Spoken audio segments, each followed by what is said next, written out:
Welcome in. It's another edition of the Magic Valley Prepcast on IdahoSports.com, your weekly breakdown for everything District 4 going on in the state of Idaho. Brandon Baney is always joined by Scott Burton. Scott, what's going on?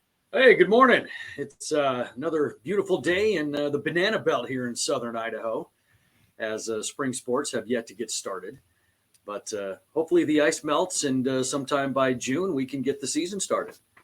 This is the eternal struggle for sure. Over in East Idaho, 2 nights ago, 3 inches of snow overnight, 20 below up in Arco this morning. They had to basically cancel school because the wind chill was so frigid that they couldn't get the buses running. So, my goodness, this is insane. We're in March. We're supposed to at least get teased with a day or two of 70 degree weather, just so we know what's coming. But that stupid groundhog has messed everything up. Definitely. I really feel like we got off by a month somewhere. We have to recalibrate the calendar. Like, we're really in February right now, but it's and that's the thing is, it's the way that seasons have changed a little bit. It's almost like school should start in not August, but at the end of September, and summer should be July, August, September, and then we're not battling all of these weather issues in the spring, because spring sports suck at the start. There's just no way around it. Yeah. And along those lines, we're going to do kind of a winter sports recap here this week. And then we're going to take a week off, because we did this between fall and winter sports just for us to decompress and take a week off, but also because there's nothing going on. It's all getting wiped out. Yeah, it is. There's nothing going on. And who knows, if we don't get some weather down here, there may not be anything going on in 2 weeks. Right. We'll see. So the plan is right now we'll take next week off. We'll come back in 2 weeks, and hopefully things have unthawed a little bit by then. But this is our winter sports recap. And of course, we have to start with boys basketball. That was the most recent state event. And the big story out of the Magic Valley, Scott, was Kimberly delivering as the number 4 seed a 3A state championship in one of the all-time great defensive performances across the entire tournament. That Kimberly defense was a tough puzzle to solve along the way. They knocked out Marsh Valley, the top seeded team in the semifinals, and then McCall Donnelly, the number 2 seed in the championship. They only allowed 22 points to McCall Donnelly in that championship game. That's a new 3A state tournament record for fewest points allowed in a game. Oh yeah, that Kimberly team just hit their stride, and they proved that defense travels. We talk about that in our podcasts, is that if you sell a team on, you don't have to score 1,000 points, but you put their focus in on something that's going to travel to gym to gym to gym. It's going to be defense. And Kimberly's got athletes. Let's make no bones about it. They've got quickness, they've got speed, they've got athletes. And you sell them on that concept, they'll shut you down. And that's exactly what they did.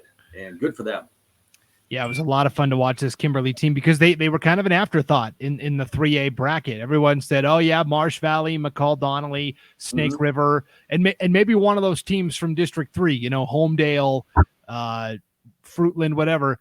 And Kimberly was seldom mentioned as a contender, and they really took it to everybody that they played. It was really fun to watch. Yeah, it is. And and what you're finding through these tournaments is people are just looking at the top 3 seeds anyway. Once you have a number attached to your name, if you're anything below a 3, I don't know if anybody's paying attention to you, or at least initially. And so, everybody was talking about Marsh Valley this, Marsh Valley that. Well, they had a number 1 next to their name, and for a reason. They were good, but that's going to garner the attention. Definitely.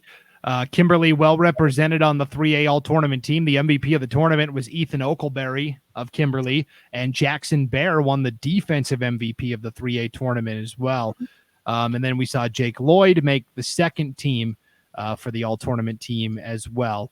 And talking with our 3A broadcasters, and I think they admitted to this, Gatlin Baird probably should have been on that all-tournament team somewhere. They didn't want to dominate it with Kimberly guys, but I think they admitted that, kind of slipped our mind that Gatlin Baird also had a very strong tournament for Kimberly. So, yeah, there's so many athletes on that team that you could have just loaded them up, and that's the hard thing about when you win a championship, and now you got to choose all tournament teams. Is the people that got the job done are the ones that are going to get the most attention, and you could probably justify putting almost everybody on there.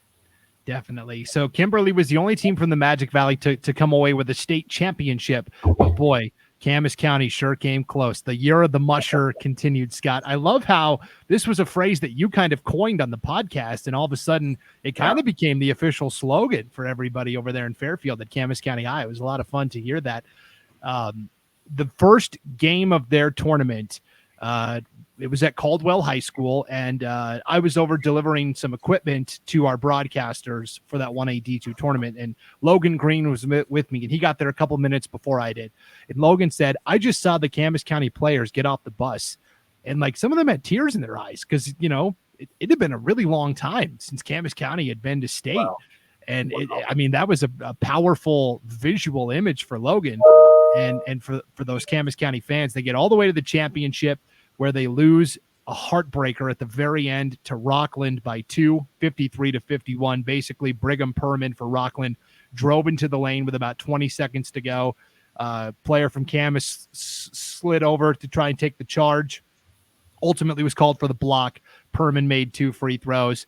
And Camas County never really got a good look at a shot on their last possession. They put up a desperation 3 that was tipped away, basically. And so for Camas, a really heartbreaking loss, 53-51. But man, what a season they had. Oh, you know what? And you're right. The year of the musher really caught on, and it's so fun to see.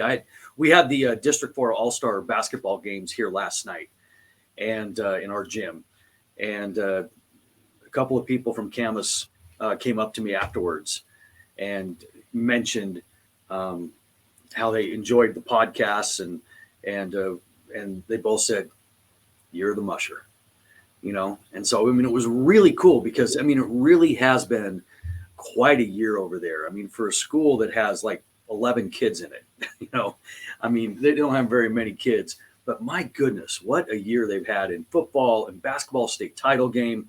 You know, I just hate to see the heartbreak loss, but you know, hopefully they don't let it take away from what they accomplished. And this was the year of the musher, without a doubt. And the nice thing for Camas County is they've got someone to commiserate with in the, you know, losing narrowly to Rockland Club, because Rockland defeated Cary in a very entertaining semifinal game at the 1AD2 state tournament in overtime, 63-62. And you know, I think it was a little bit of a controversial finish at the end in terms of a foul that maybe was called or wasn't called. But at the end of the day, Cary also fell victim to Rockland by 1 point, 63-62 in overtime. And then they fell in the third place game on Saturday as well. But man, Cary and Camas both go down to Rockland by a combined 3 points. They can at least commiserate in that together. Yeah, and that's too bad too, because it would have been nice to have seen that District 4 title game, you know, just to flex the muscle of what that conference has. But, you know, congratulations to Rockland. They got it done and won 2 close games. And, you know, when you play a lot of close games, they're not always going to go your way. But in the state tournament, you know, especially, they're hard to get to go your way, you know. But Rockland did it. So congratulations to them. Yeah, Rockland won the girls and boys basketball titles for 1AD2 this year. And on the boys side, it was their first championship in school history. So they are celebrating in Rockland, and well-deserved. All tournament team for 1AD2, Troy Smith of Camas County was the defensive MVP of the tournament, averaged 4 steals per game, that's a lot of steals for one guy. Brecken Clark of Camas County and Carson Perks of Cary made the first team, all-tournament team. Tristan Smith of Camas County made the second team, all-tournament team. And honorable mention honors went to Emmett Palin of Camas County and Chase Benyon of Cary as well. So congratulations to all those guys. It was a lot of fun. Absolutely. Yeah, and that's it's so much fun for them to get up there and play, especially, you know, those Camas kids, like you said, you know, stepping off the bus like that is pretty special. Cary is kind of an old hat at the state tournament in just about everything. But again, you know, we talk about it all season long, how strong that conference is down here, and they're always well represented. I think the next biggest story from boys state basketball had to have been at the 4A level, where Jerome, you know, came in as a team expecting to be in the mix, and they certainly were. They got past Moscow in their first game pretty easily, 63-46, and then this was the tournament you were on the call for, Scott. They got into this big shootout with Pocatello in the semifinals, and ultimately fell short, 75-72. And then you got to turn around and play Middleton, the defending champs, in the third place game, which Jerome subsequently dropped 61-52. So Jerome comes home with a fourth place finish. And for Pocatello, they were a team that really lived on the edge. They had the 3-point win over Jerome in the semis, but prior to that, they almost went down to Burley in the opening round, 45-44, and Burley ultimately went 2-out. But I mean, the Magic Valley, I thought, pushed Pocatello really hard. They did, and Pocatello, I mean, you could just tell that after that game with Burley, they were just a little bit off, because Burley did push them. And we talked about this in the preview show. I haven't had enough of this yet. In the preview show, that Burley is not going to wow you with anything. They're just going to hang around. And if you let them hang around, you're going to get in trouble.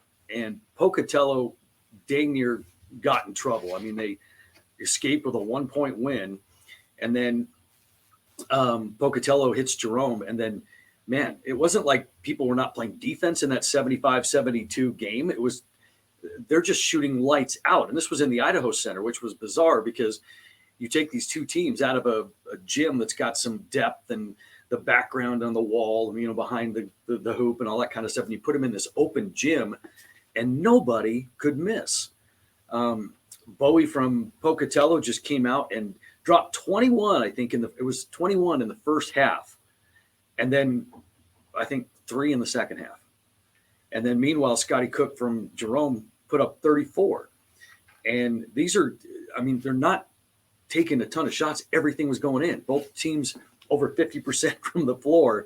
And it was just an absolute shootout, And then in that third place game, boy, your reward is to go play Middleton at 6'10", 6'7", 6'6".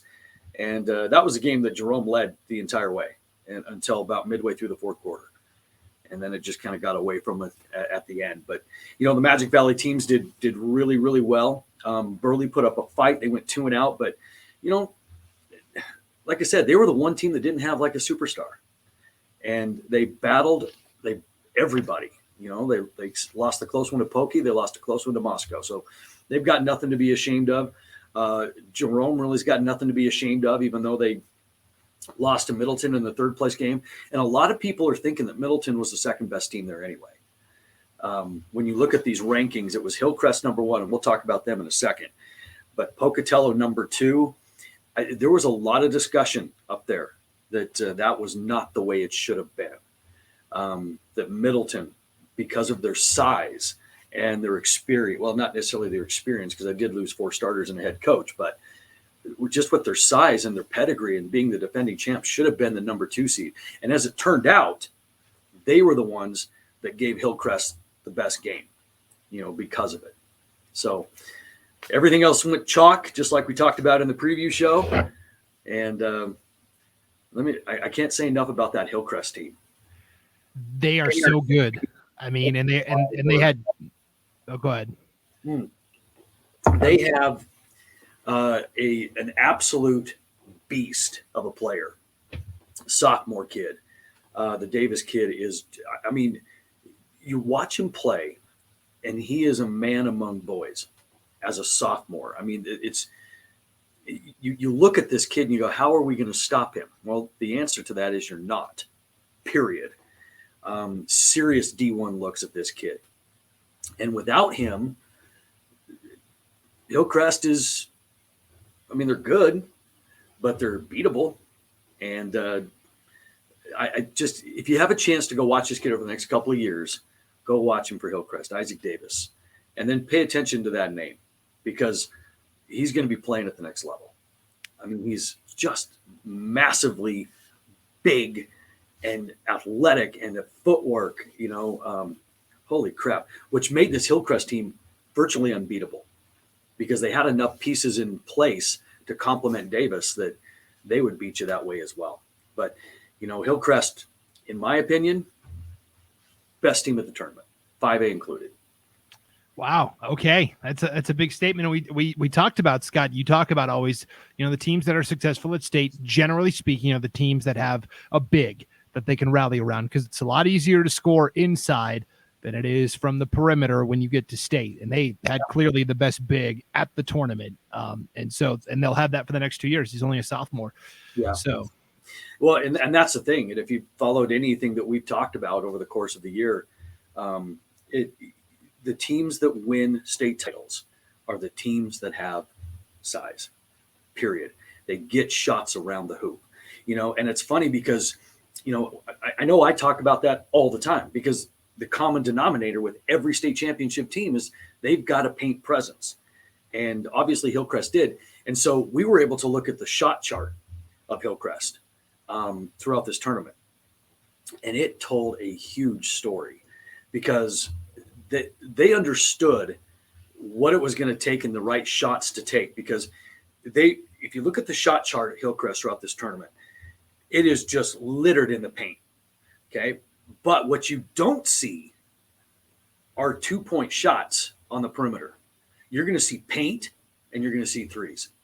That was it. I mean, very seldom did you get anything else. And so, that says something right there, because that's the formula that you're going to need to win a state tournament. And it's going to be an inside game. Yeah, you're going to have to be able to hit some outside shots, but it's not going to be the long 2-point jump shots. That's the worst shot in basketball. And Hillcrest got it figured out. Yeah, you just described like every NBA team's philosophy, right? It's either threes or it's at the hoop. Exactly. Yeah. Isaac Davis, I called some of his games as a freshman. He started at center as a freshman for Hillcrest as well, and you could tell he was physical. He had the defensive skills kind of in place already, but he was raw. He was really raw, and he worked hard in the off season and this past summer, working on his post-up game and working on the jump shot a little bit. He still is not the most consistent shooter, especially at the free throw line. But that's what I expect the next phase of his development when he comes into his junior season. And oh my gosh, if he gets a face-up game to the basket to couple what he already has, he's going to be impossible to defend. There's no way. There's no question about it. And the growth that kid made from his freshman to his sophomore year, because I remember him as well as a freshman. It's like, man, this kid's got a lot of raw talent. What's he going to do with it? And so he's missing a kind of a mid-range jumper, an elbow jumper. He's got to get better with his back, not to the basket.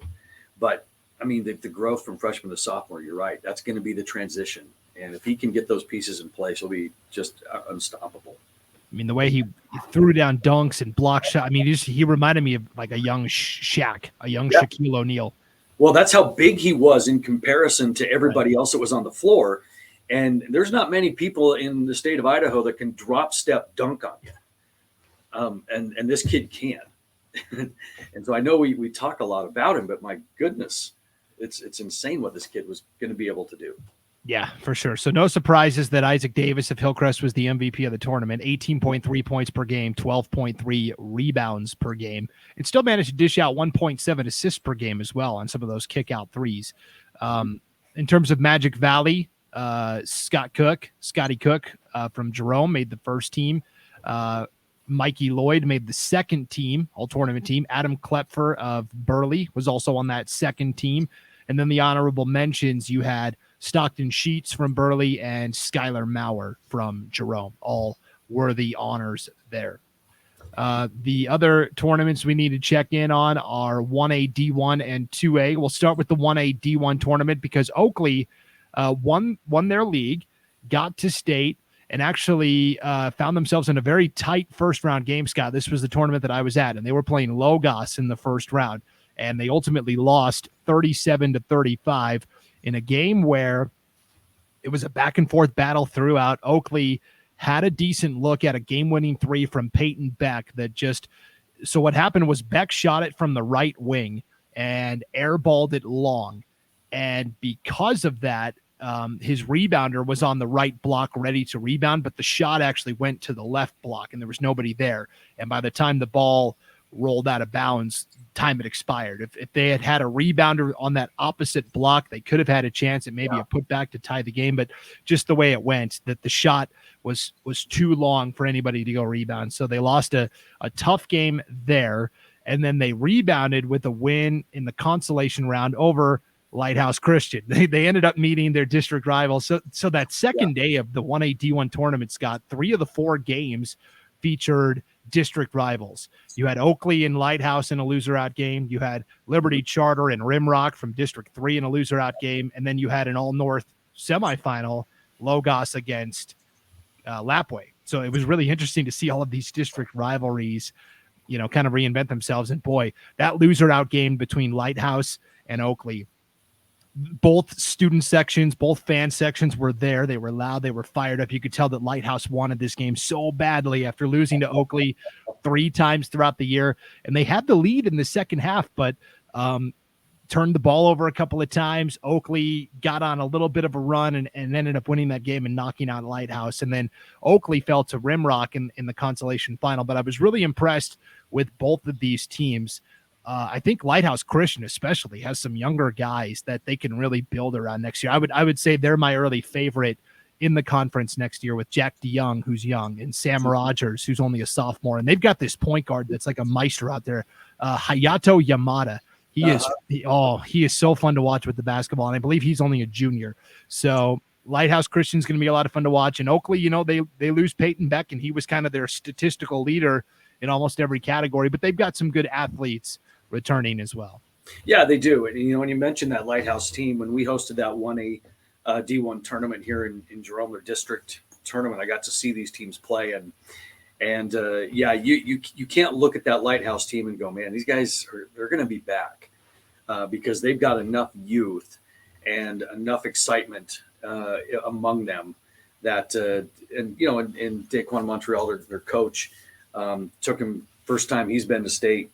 And it's just, you can feel some excitement in Lighthouse now that they're going to be back, and they've got a good young core. And those players that you mentioned are all really good players.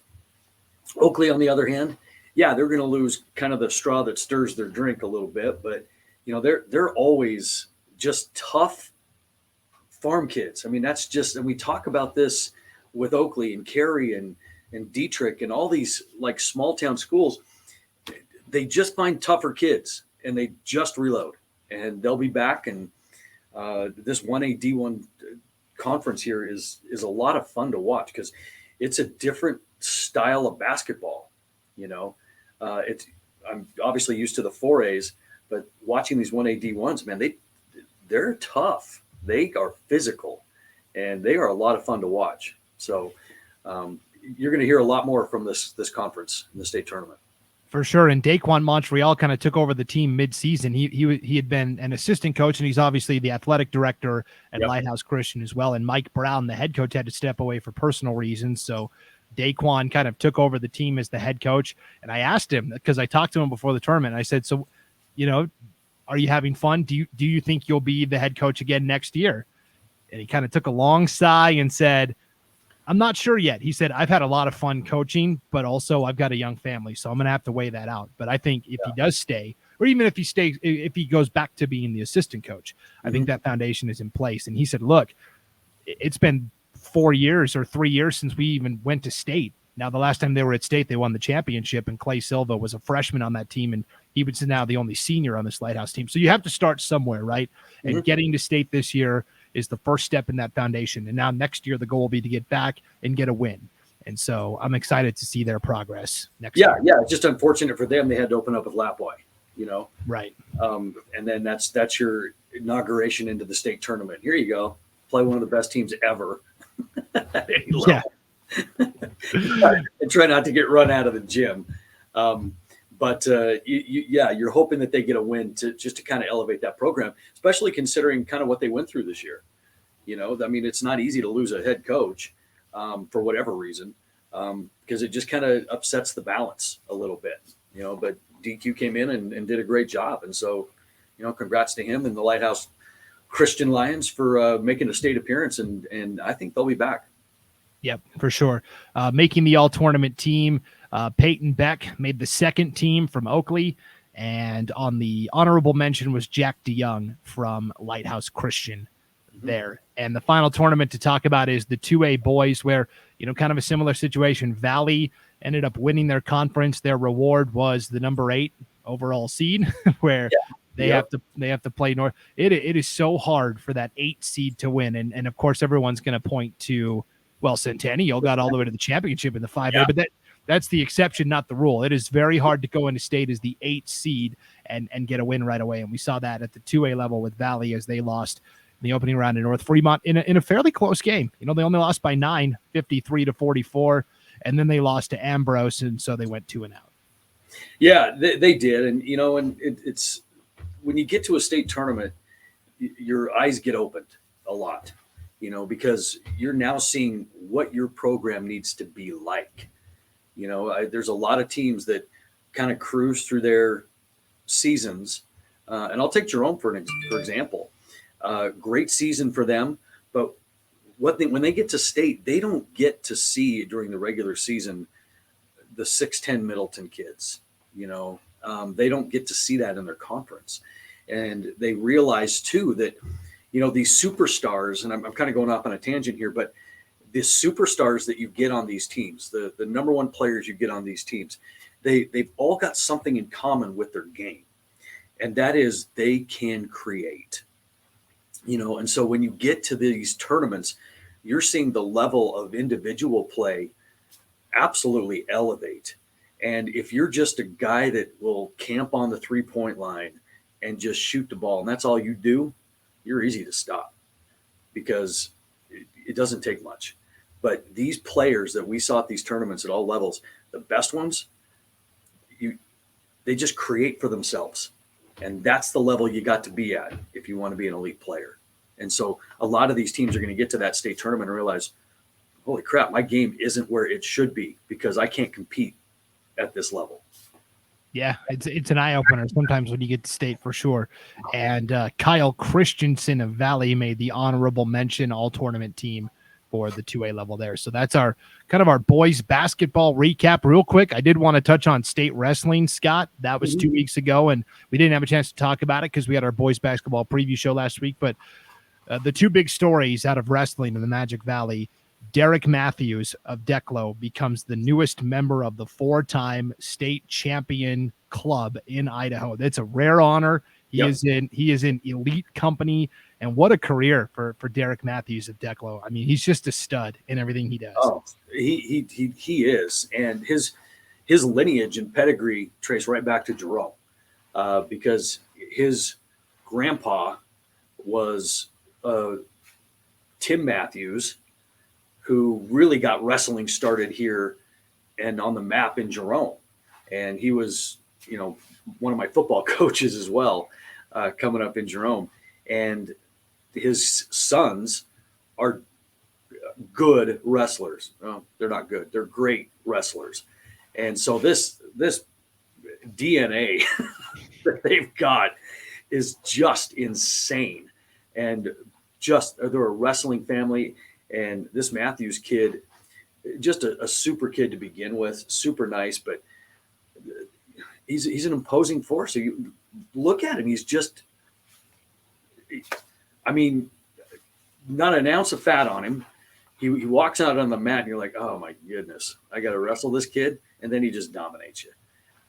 He's that good. And so congratulations. I was excited to see that. For him, because I was wondering if he was going to get there. And after watching him wrestle a couple of times this year, there was no doubt he was going to get it. No doubt.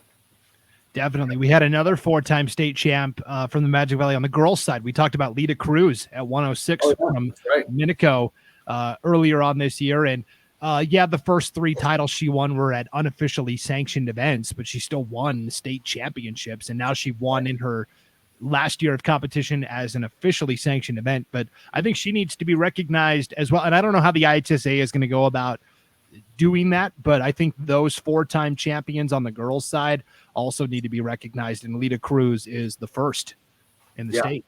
Oh, absolutely. And something has to be done because, if we're going to make this push to recognize girls wrestling and put them in their own tournament and get them elevated as well, then yeah, we've got to go back and recognize people like Leah Cruz, because she's the one that's going to draw more female wrestlers into the sport, and, we had a meeting here just a couple days ago. What are we going to do to elevate girls wrestling here? So we've got some things in place, and it's going to start by recognizing those that laid the groundwork.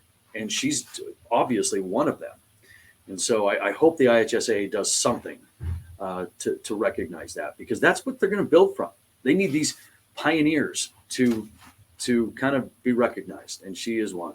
Yeah, for sure. And speaking of Minico, the Minico boys did win the team title on the boys' side for 4A. So second year in a row, somebody from the Magic Valley bringing home that team trophy. Last year it was Jerome. This year, Minico. So congrats. Minico was so solid this year. I mean, once I got to see them a couple of times wrestle, and they're just loaded from top to bottom. It's not that they're going to pump out like 15 state champions. They are just good from top to bottom. And barring injury, first time I saw him, I was like, this is going to be your state champion right here. Nampa may challenge. Jerome may have something to say, but Minico, it's theirs to lose. And congratulations to them. They were so good this year. Yeah, they were a lot of fun to watch for sure. All right, and then before we get out of here, girls basketball, we saw the news come out yesterday to the surprise of absolutely nobody. Amari Whiting of Burley named the Gatorade Player of the Year for girls basketball, which is just an incredible honor. And I don't know what more we could say about Amari Whiting without talking to Amari herself, and we're going to try and do that in the offseason, I think. Bring on Amari and Coach Whiting, Amber Whiting, her mother. I think that would be a really fun off-season podcast to do, Scott. Oh, absolutely. I look forward to that. They are kind of two peas in a pod. They're very, very much alike when you talk sports with them. They will take any challenge. They'll take any trash talking. They will and say, yeah, bring it. I'll prove it on the court. I mean, they just got a swagger about them, and you love it. And there's no surprise that Amari's the player of the year, well-deserved. There were just no other person that deserved it better than she did. Yep. So that was phenomenal to watch this past year. So that's kind of our wrap up on winter sports. We can close that chapter of the book and get ready for spring sports. And again, programming reminder, we're going to take next week off because we deserve a week off every now and then, but also because there's just not much going on yet for spring sports. We'll get on and talk about the weather, because that's what's dominating right now. As it usually does this time of year, no doubt. So, right. So we'll see you back here in 2 weeks, but thank you for tuning in to the Magic Valley Prepcast. For Scott Burton, I'm Brandon Baney, and we'll see you back here in 2 weeks on IdahoSports.com.